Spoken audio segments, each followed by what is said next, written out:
a pu le voir durant les précédentes promenades dans les environs des stands anime manga de cette édition de Japan Expo, si ce quartier restait globalement semblable aux années précédentes, on pouvait sentir un léger repli sur soi des éditeurs.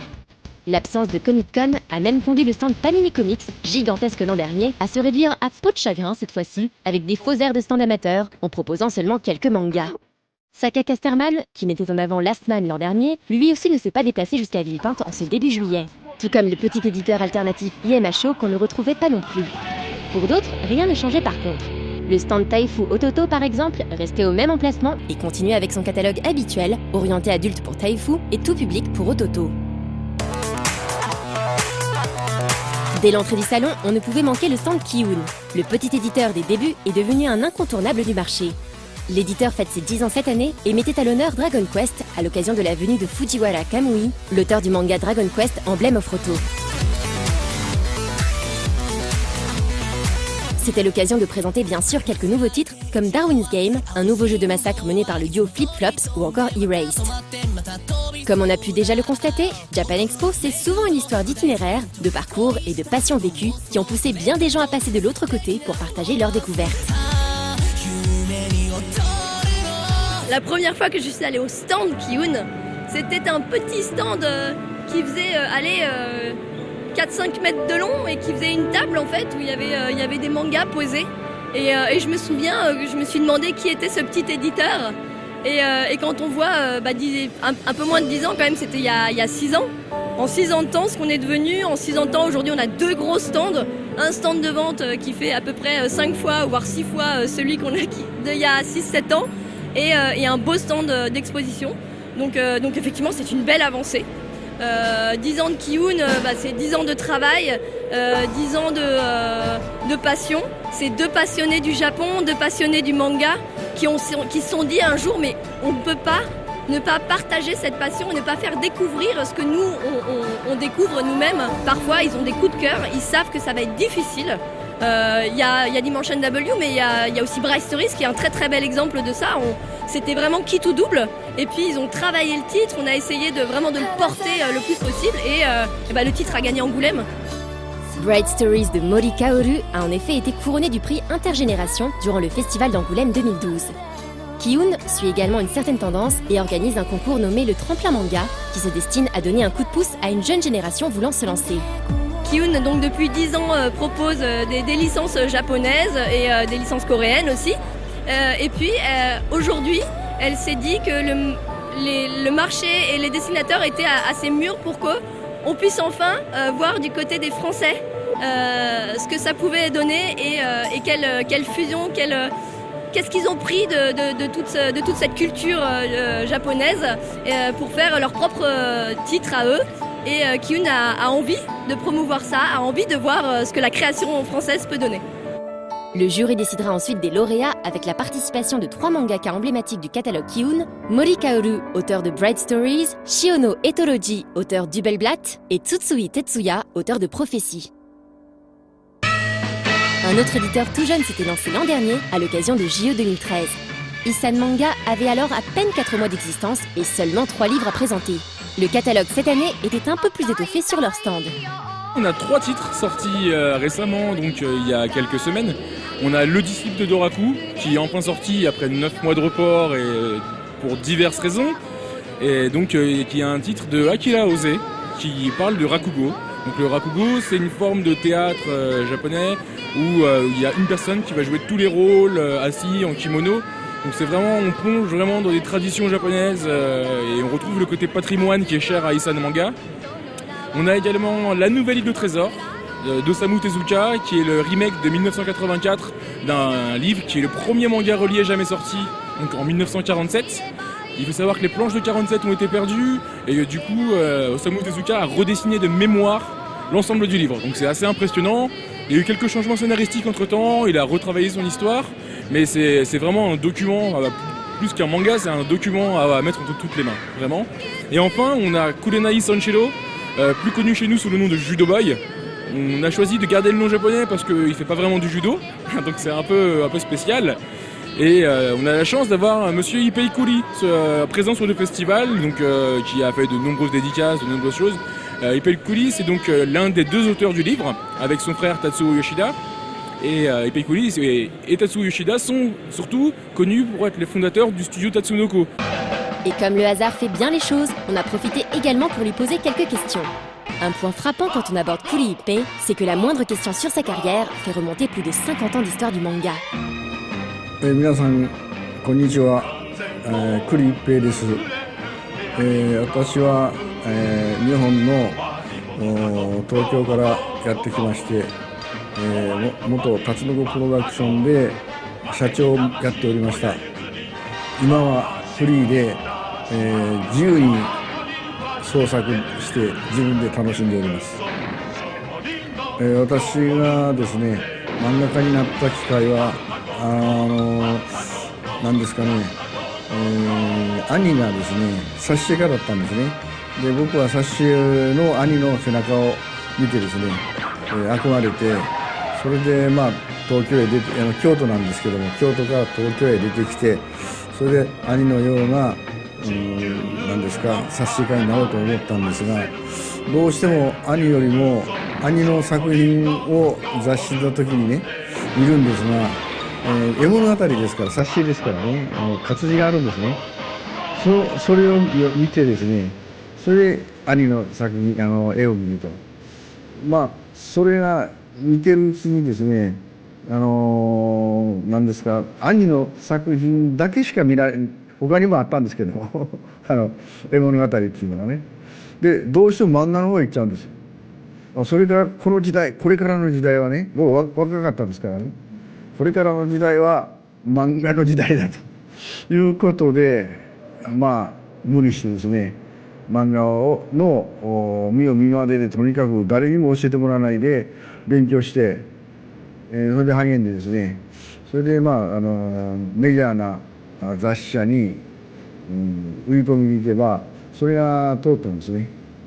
それからが始まりで、それで人気がありましてね、どんどん苦労知らずでねスピードレーサーしかりいろいろなのでね、成功した、それで今があるんです。Kuri Ippei a été élevé aux comics amenés par les Américains après la défaite japonaise avec les aventures de Batman et Superman qu'ils pouvaient dénicher en occasion à Kyoto. Le physique sculptural de ces héros lui donnera plus tard l'idée d'adopter un look plus réaliste et des héros musclés comme ceux qu'il a imaginés pour Gatchaman notamment. En 1962, avec ses deux frères Yoshida Tatsuo et Kenji, il fonde le célèbre studio Tatsunoko. Mais une telle entreprise n'avait rien d'évident à l'époque. 漫画家ですからね、でそれがですねなんです人気が出てきますから、雑誌でやってましたらね、そうするとお金も稼げたと。それで手塚治虫さんという方が日本で第一号の戦後テレビアニメーションっていうのを作られたわけですね。あれものすごくお金のかかるものっていうのはね、ディズニーだとかね、そんなことでアニメーションっていうのはね、とてもじゃないけど我々には相当もつかないお金もかかる、そんなことは夢にも思ってなかったんです。ところが手塚治虫さんがやるということになって、それを見たら確かに動きはねカチャカチャしてるんだけども、口もおかしいけれどもストーリーですね。ストーリーが良くてそれで感銘したりね、それはやっぱりアメリカにいなかったね、ディズニーなんかいなかったことだなと。Réalisant cela, les trois frères ont une vision, celle d'une époque où toutes les histoires peuvent se raconter en animation. L'attrait est irrésistible, même si l'animation reste limitée, à condition qu'elle fasse rêver. それと雑誌やってますと止まってるものでしょ。ところがやっぱり立体にやってるから、誰もがね漫画家である以上は立体になって、それが単なる立体じゃなくて声も立体、本物ね、音も本物と音楽も本物、そんなのが入って、もっと雑誌なんかよりもねいいということをもうその時は憧れたんですね。それで始めました。長かった。Si les progrès technologiques ont été fulgurants depuis cette époque, les productions actuelles ont peut-être oublié un aspect important de leur travail en cours de route. 今の人たちは僕たちの開拓時代じゃなくて非常に、参考もあるしですね、CG だとかね、そういうコンピューターも出回ってるし、まあクオリティのいいものができてきて、もう表現は無限だと思うんですね。